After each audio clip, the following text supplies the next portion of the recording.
everybody, and thank you for stopping by. Thank you for taking time out of your busy life to come listen to what I have to say. Today what I want to discuss with you is how to become a homeowner. So I bought my house on July 15th of 2020. So I was 26 years old whenever I bought my house. And you know, I did it as a single mom, just off of my own income, and I want to discuss with you how that's possible for you too. It's a lot more possible than you would actually believe. So my goal in making this channel is really just to, help you guys feel unstuck, make you realize that you're capable of whatever you want to do. And today I want to let you know that I believe in you and you are capable of buying your own home. So here are the steps that you need to take.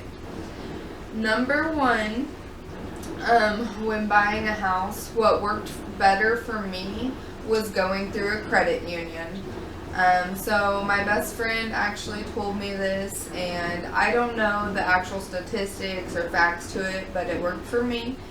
She said that it was better to go through a credit union than a bank because it was easier to get approved.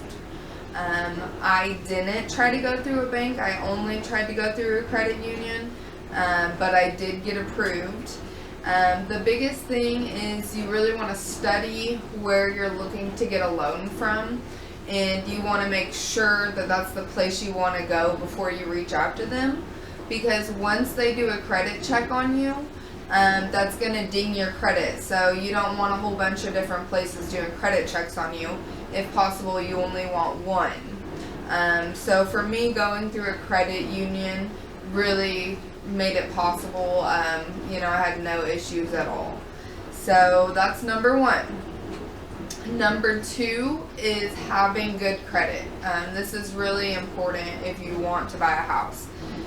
So having good credit obviously can take some time, but I can tell you that I have literally had a banker tell me before that bad credit, no credit is worse than bad credit. Having no credit at all looks really bad, so just start building your credit however you need to do that. With me personally, I was lucky enough that when I was about 18 or 19, my mom co-signed on a $5,000 loan for me so I could get a car.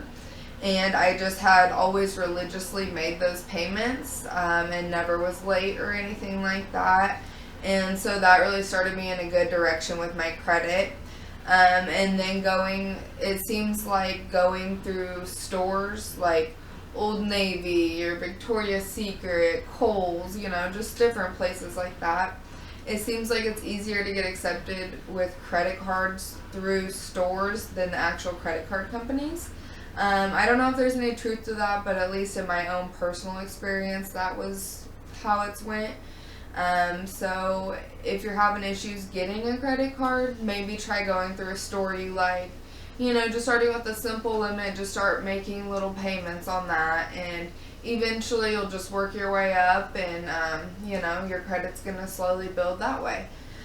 So really having good credit, you have to make sure you make your payments on time.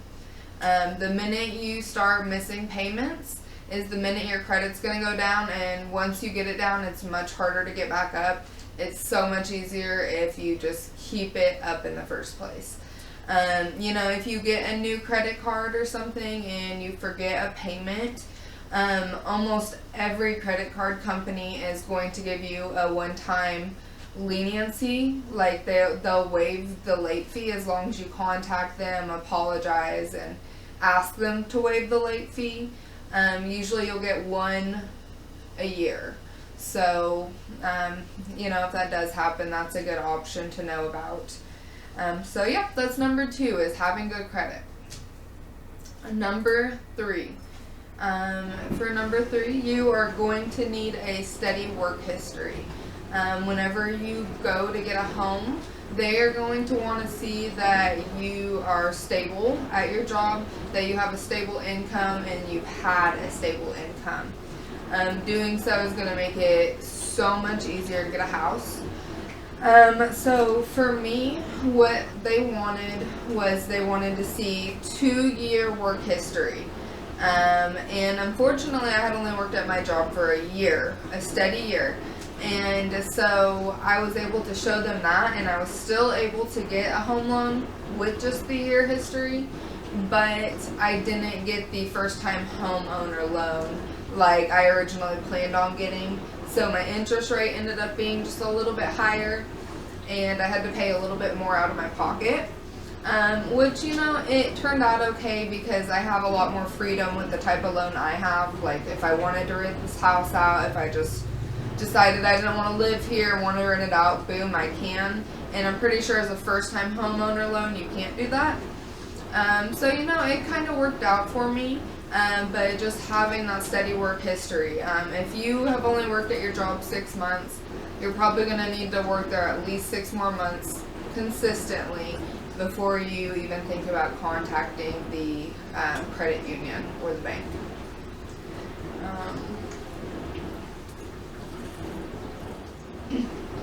Number four, this one is important. Keep money in your bank. You have to keep money in your bank. Whenever you go to get a loan, they are going to want to see your bank statements for at least a few months, and they're going to need to see a certain amount on your bank statements before they are going to accept you. You're probably going to need to keep at the very least $6,000 in your bank account, and you're going to need to do that for at least 6 months probably. So yeah, $6,000 at the very least, maybe more, for at least 6 months in your bank account. That shows them that you do have the money for the house, that you've had it in there, and that you're capable of saving money and not spending all your money. It really shows them that you have the funds that you need in order to purchase your house. If you don't have that, if you can't show that it's been there, you're not going to get accepted. If you're one of those people that keeps your money in a safe or something like that, and you don't have paper proof from bank statements, it's not going to matter. It's not going to be accepted. So if you're watching this now and your money's in a safe, go put it in the bank for at least 6 months before you get a hold of the bank or the credit union. Number 5, make a budget. Making a budget is really important because if you're going to buy a house, you need to make sure you're going to be able to make the payment every single month.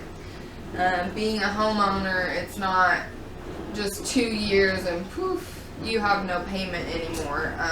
Being a homeowner, that loan is a long-term commitment. You're going to be making this payment for a very long time. So with saying that, you're going to have to make sure that you're capable of making this payment, or else you're going to end up bankrupt, without a house. You're going to destroy your credit. It's just all around won't be good. So yeah, you don't want to end up going in debt or anything like that. You don't want to bite off more than you can chew. Trust me, you don't want to do that. So you have to make a budget. What you need to do is see how much you make a month and see how much you're going to be spending in bills a month. I'll make a video on a later date that really goes into detail about how to make a budget, but it's super important if you're going to buy a home that you make sure that you have a budget planned out. Things are probably going to be tight for a little while. It eventually evens out and everything's fine, but making that budget is so important. Number 6, don't give up. Sometimes whenever you're trying to become a homeowner, it can be really discouraging. It can be really stressful. When I was trying to get my home, there were many times whenever I ended up in tears, when I was an emotional wreck, and I felt like my day was just ruined. And it was really hard sometimes not to just say, screw this, like, I'm done, There were so many obstacles that kept almost getting in my way or kept getting in my way. But I wanted my house so bad. I just kept on trying and I kept on trying, and it paid off. I got my house I've been living here about a year and a half now. I absolutely love it. This is my home. This is my son's home. It was worth it. So just don't give up. If you try and they deny you the first time, then go do these steps that I said. And you're going to have to be patient. You're going to have to wait at least 6 more months to a year. Just talk to the loan advisors at that point and see what you need to do. But you don't have to make a lot of money. You just have to be stable with your money in order to buy a home. It is very possible. You are very capable of buying a home. All it is going to take is a little bit of discipline with your money and with your work ethic. So you can do this. I believe in you. You should believe in yourself. You are capable of becoming a homeowner. Just keep telling yourself that and keep working towards it. Just keep taking those steps in the right direction, and one day you too will become a homeowner.